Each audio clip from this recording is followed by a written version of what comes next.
Hello students, welcome back to my YouTube channel जिसका नाम Bhanu chemo hack है। इस पर हम अपना 9th लेक्चर देंगे जिसमें हम आपको बताएंगे पीरियोडिक टेबल के चैप्टर के अंदर आयोनिक रेडियस के बारे में।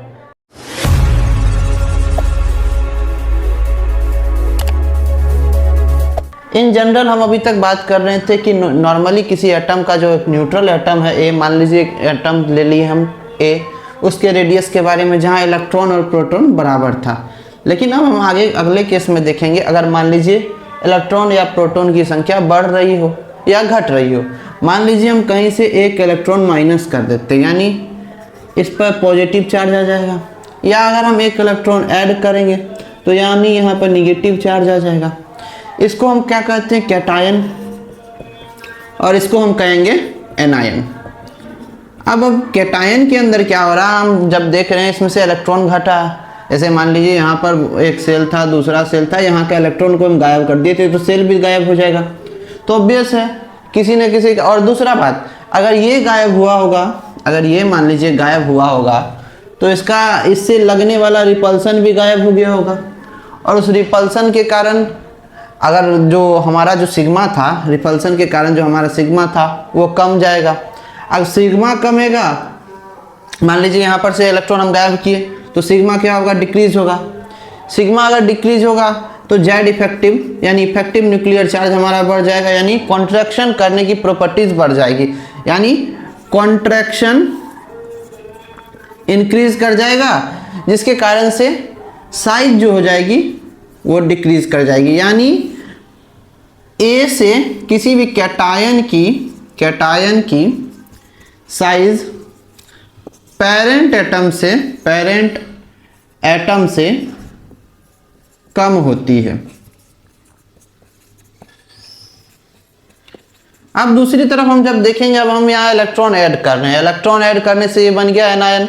ऑब्वियस है जब हमारे पास निगेटिव वाला बढ़ेगा तो पॉजिटिव के ऊपर रिपल्सन भी बढ़ना शुरू हो जाएगा, यानी इलेक्ट्रॉन बढ़ने से रिपल्सन बढ़ा, यानी सिग्मा हमारा इंक्रीज हो गया। अगर सिग्मा इंक्रीज होता है तो ऑब्वियस है इफेक्टिव न्यूक्लियर चार्ज जो हमारा था वो डिक्रीज हो जाएगा, जिसके कारण से कॉन्ट्रैक्शन जो होगा वो भी डिक्रीज हो जाएगा, और ऑब्वियस है साइज क्या हो जाएगी, जिसके कारण से इंक्रीज हो। जब कहीं कॉन्ट्रैक्ट होगा ही नहीं तो ऑब्वियस है साइज इंक्रीज होगी, जिसके कारण से एनायन की साइज पेरेंट एटम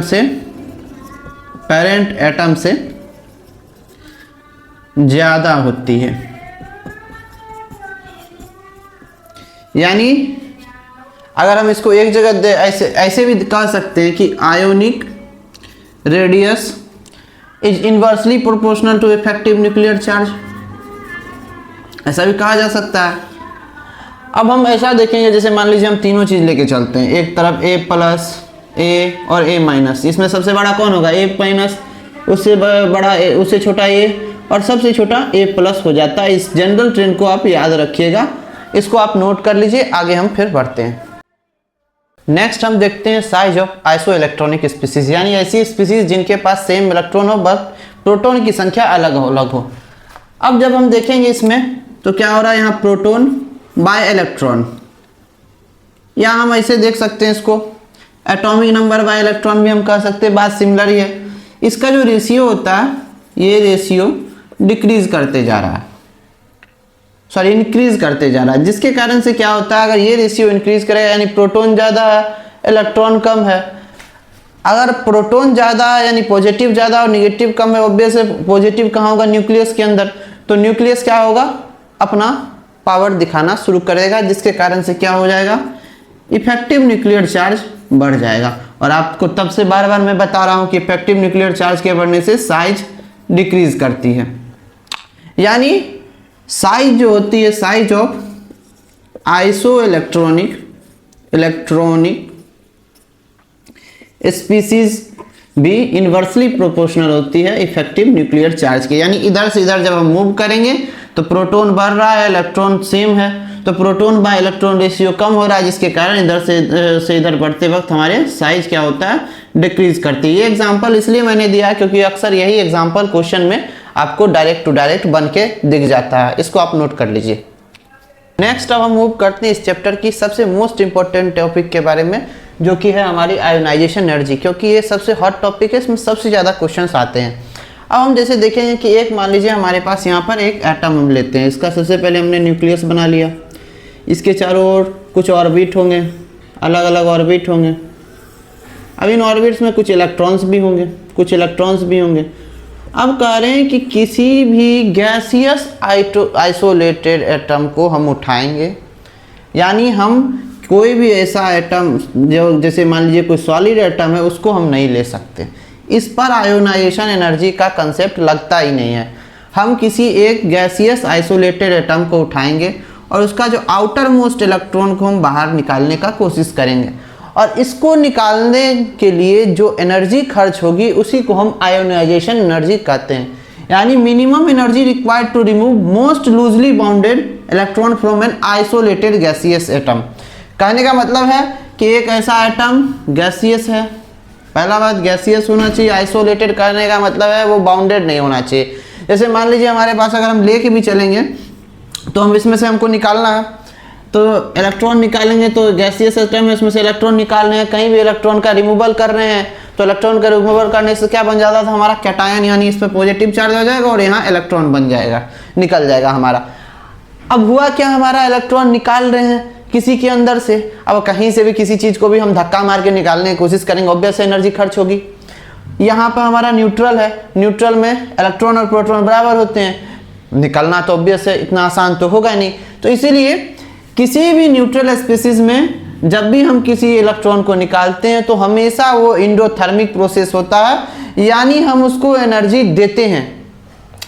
अब जैसे मान लीजिए हम एक एग्जांपल लेके चलेंगे, क्लोरीन हम लेते हैं, क्लोरीन गैस हम ले लिए, अब न्यूट्रल गैस तो ले लिया, आइसोलेटेड कहाँ हुआ, इसको हम पहले क्लोरीन सिंगल में लेके जाएंगे, देन यहाँ से हम क्लोरीन में से इलेक्ट्रॉन रिमूव करेंगे। इस तरीक़ा से यहाँ पर बात आ रहा है, हम ऐसा कर सकते हैं। अगर हम मान लीजिए ऐसा कर रहे हैं तभी यहाँ पर जो एनर्जी हमको देना पड़ेगा, यहाँ पर हम कुछ हम दिए होंगे, क्या एनर्जी गिवन होगा, एनर्जी गिवन, यानी हमको अगर इसको पहले हम आइसोलेटेड बनाएंगे देन इसमें से हम इलेक्ट्रॉन निकाल सकते, ऐसे नहीं हो पाता। ठीक है, चलिए हम आगे मूव करेंगे। इसके बाद अब हम आगे देखते हैं किसी भी एक एलिमेंट के अंदर उसकी सक्सेसिव आयोनाइजेशन एनर्जी। सक्सेसिव कहने का मतलब जैसे हम एक एलिमेंट लेते हैं M, अब हम इसमें से फर्स्ट आयोनाइजेशन एनर्जी निकाल करते हैं I1, इससे हम इलेक्ट्रॉन निकालेंगे, ये बनेगा M+, देन यहाँ से M2+, देन M3+। इस तरीके से ionisation energy 1, ionisation energy 2, ionisation energy 3। अब यहाँ पर हो क्या रहा है कि जब हम देखेंगे यहाँ पर नंबर ऑफ प्रोटॉन और नंबर ऑफ इलेक्ट्रॉन बराबर था, यहाँ प्रोटॉन की संख्या ज़्यादा हो जाएगी क्योंकि इलेक्ट्रॉन हमने निकाल लिया है। यहाँ फिर हम देखेंगे तो प्रोटॉन की संख्या क्या होगी, फिर और ज़्यादा हो जाएगी इलेक्ट्रॉन से, और यहाँ फिर और बढ़ते चली जाएगी प्रोटॉन की संख्या। तो यहाँ क्या हो रहा है कि Z/E रेशियो लगातार Z/E का रेशियो जो हो रहा है डिक्रीज कर रहा है, सॉरी इंक्रीज कर रहा है। Z/E का रेशियो या जिसको हम प्रोटॉन बाय इलेक्ट्रॉन का जो रेशियो है वो इंक्रीज कर रहा है, यानी प्रोटॉन बढ़ रहा है इलेक्ट्रॉन कम रहा है। जब ऐसा होगा तो ऑब्वियस है कॉन्ट्रैक्शन बढ़ेगा, कॉन्ट्रैक्शन बढ़ेगा तो इफेक्टिव न्यूक्लियर चार्ज बढ़ जाएगा, यानी Z इफेक्टिव बढ़ रहा है। अब कहीं कॉन्ट्रैक्शन हो रहा हो, Z इफेक्टिव बढ़ रहा हो तो ऑब्वियस है कि वहां से किसी भी इलेक्ट्रॉन को निकालना हो जाएगा मुश्किल। अब जिस तरीका से हम इसको कॉन्ट्रैक्शन, अगर मान लीजिए कोई पकड़ रहा है, कस के जकड़ के किसी को पकड़े हुए, उसको हम कैसे निकालेंगे, ज़्यादा एनर्जी देनी पड़ेगी।